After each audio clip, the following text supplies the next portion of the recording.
They lied to you. AI isn't here to make your life easier. It's here to replace you, extract what's left. And when it all collapses, they'll be in a bunker in New Zealand while you're wondering what happened to your 401k. I need you to listen very carefully, because what I'm about to tell you, most people won't believe until it's too late. But there's 1.3 trillion being moved in circles right now. None of it is real, and it's all tied to your retirement. 7 companies control your future. Not the government, not the economy. 7 companies: Apple, Microsoft, Nvidia, Amazon, Meta, Google, Tesla.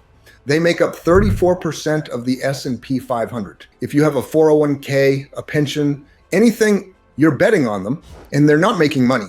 They're losing billions, but the stock keeps going up. Why? Because they're passing the same money back and forth and calling it growth. Let me show you how the trick works. Oracle just agreed to pay OpenAI $300 billion over the next 5 years. $300 billion. Now, OpenAI is hemorrhaging money. They'll lose $8.5 billion this year. They admit they won't be profitable until 2029. So how does a company losing billions sign a $300 billion deal? They don't have the money. They are promising to pay with money they haven't made yet. But here's where it gets insane. Oracle takes that $300 billion commitment and uses it to buy chips from Nvidia, billions of dollars in chips. Then Nvidia turns around and says, you know what? We're investing $100 billion in OpenAI. And what does OpenAI do with Nvidia's money? They buy Nvidia chips. Follow the money. Oracle pays OpenAI. OpenAI owes Oracle computing power. Oracle buys from Nvidia. Nvidia invests in OpenAI. OpenAI buys from Nvidia. It's a circle. The same money going around and around. Microsoft counts it as revenue, books it as cloud growth. Stock goes up, your 401k goes up. But nobody's actually making money. They're just moving it. It's like, I hand you 100. You hand me back that same 100. We both tell everyone we made 100. That's fraud, right? Unless you're a Fortune 500 company, then it's called strategic partnerships. This is happening with hundreds of billions of dollars. And when the music stops, your retirement is the one holding nothing. But it gets worse, because watch what happens when someone knows the game is ending. September 22nd, OpenAI announces their Nvidia deal. Big celebration, major partnership. 2 weeks later, October 6th, OpenAI announces another deal, this time with AMD. AMD is Nvidia's competitor. Why would you sign a massive deal with Nvidia and then 2 weeks later sign with their competitor? Because you're desperate, because you need more money, because the bills are coming due and you don't have enough investors yet. Then it's Broadcom,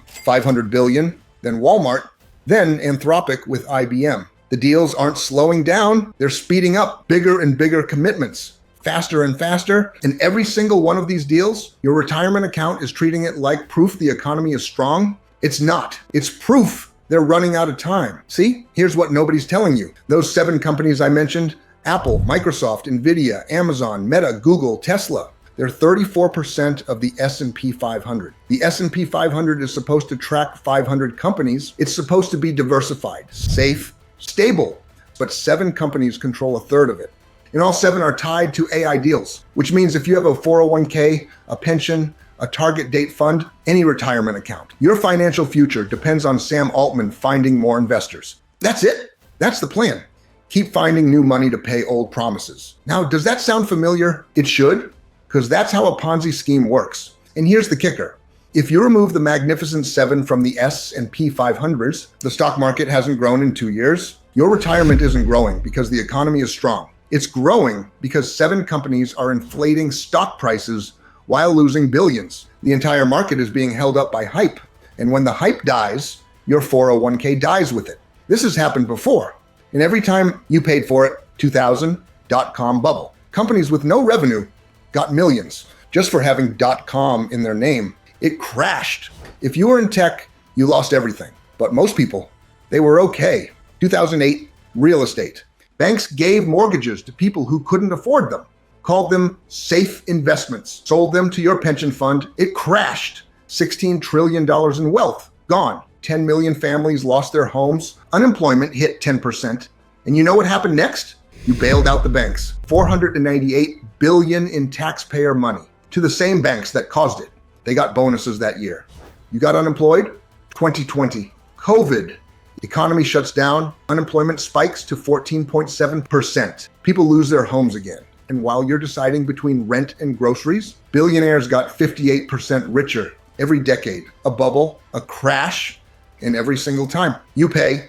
But this AI bubble, it's 17 times bigger than .com, 4 times bigger than 2008. In this time, it's not just one industry. AI is in healthcare now, diagnosing your diseases. Insurance companies use it to decide your premiums. Schools use it to grade your kids. Banks use it for loans. Power grids run on it. Supply chains depend on it. The US government alone has invested $328 billion since 2019. When .com crashed, it hit tech investors. When housing crashed, it hit homeowners. When AI crashes, there's nowhere to hide. And the people building this, they already know. Mark Zuckerberg built a 4,500 square foot bunker in Hawaii. Underground, reinforced concrete, the size of a basketball court. When a reporter asked him about it, he laughed it off, called it a little shelter. A basketball court is not a little shelter. Sam Altman, the guy running OpenAI, signing all these deals. He has an escape plan with billionaire Peter Thiel, private jet to New Zealand. When it happens, not if, when. Reid Hoffman, co-founder of LinkedIn, says half of his billionaire friends have escape plans. Secret hideaway, apocalypse insurance. They call it that, apocalypse insurance. If AI is going to save humanity, if it's going to create abundance, if everything is going to be fine, why are they hiding? Because they know. Journalist Douglas Rushkoff met with tech billionaire private event. They wanted advice, not on how to build the future, on how to survive the collapse. He said, right, so they wanted to know mainly how to prepare for the inevitable collapse of society. It just struck me that here are the wealthiest and most powerful men I've ever encountered, yet they feel utterly powerless to influence the digital future, that the best they can do is prepare for the inevitable collapse and, insulate themselves from the reality that they're creating. Did you hear that? They feel powerless to stop it. They're not trying to fix it. They're not warning you.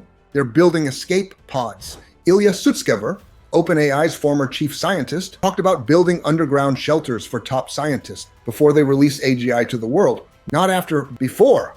They know what happens when they press that button, and they're planning to hide before they press it, while your money is still in the market. Remember what they told you? AI would do the boring work, so you could be creative, so you could focus on what matters. That was the lie.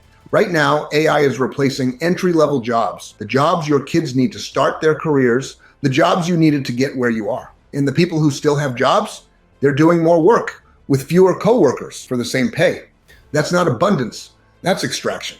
And corporations are already admitting it's not working. MIT studied companies using AI. 95% saw no return on investment, no productivity gains, no profit increase, nothing, just layoffs and stock buybacks in hope that the hype lasts long enough for executives to cash out. Sam Altman said if he were 22 today, he'd feel like the luckiest kid in history because you have ChatGPT.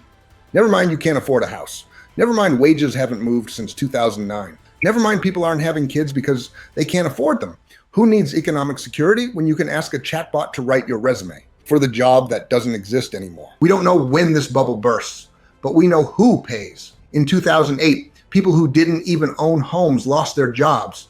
And taxpayers, you paid $498 billion to bail out banks, the same banks that caused the crash. This time, it's bigger, it's everywhere, and they're already prepared. They have bunkers. You have a 401k that's 34% invested in 7 companies, all betting on an industry that's losing billions. When it crashes, and it will, you won't have a jet to New Zealand. You'll have a retirement account worth half what it was. They're building bunkers. That should tell you everything. Look, I can't tell you what to do with your 401k. I'm not a financial advisor, but I can ask you a question. What if there was a way to build income that didn't depend on the stock market, that didn't care if Nvidia's stock crashed tomorrow, that couldn't be wiped out by Sam Altman running out of investors? Income that hits your account every month, whether the economy is up or down. Would you want to know about it? Now, you've probably heard about people making money publishing books on Amazon, and maybe you thought, that's oversaturated. That ship sailed years ago. I'm not a writer. I get it. I thought the same thing, until I saw what changed. See, something happened in the last 18 months. Something most people publishing on Amazon don't even know about yet. And it has everything to do with the same AI these billionaires are betting on. Except this time, you're the one who profits, not them. Now, I'm not going to explain it here, because honestly, if I told you, you'd think it sounds too easy, and you wouldn't believe me anyway. That's why I put together a free 5-day challenge, not to convince you, but to show you because there's something happening on Amazon right now. Something most publishers don't know about yet. It has to do with their AI content policy. Not the part people think they know, the part Amazon doesn't advertise. And the publishers who figured it out, they're not talking about it. They're just quietly publishing and making money. I can't explain it in a YouTube video. Not because it's complicated, but because without context, it just sounds like another too good to be true pitch. You need to see the why before the how makes sense. That's what this challenge does. It walks you through why this opportunity exists right now and didn't exist before. What Amazon's AI policy actually says versus what people think it says.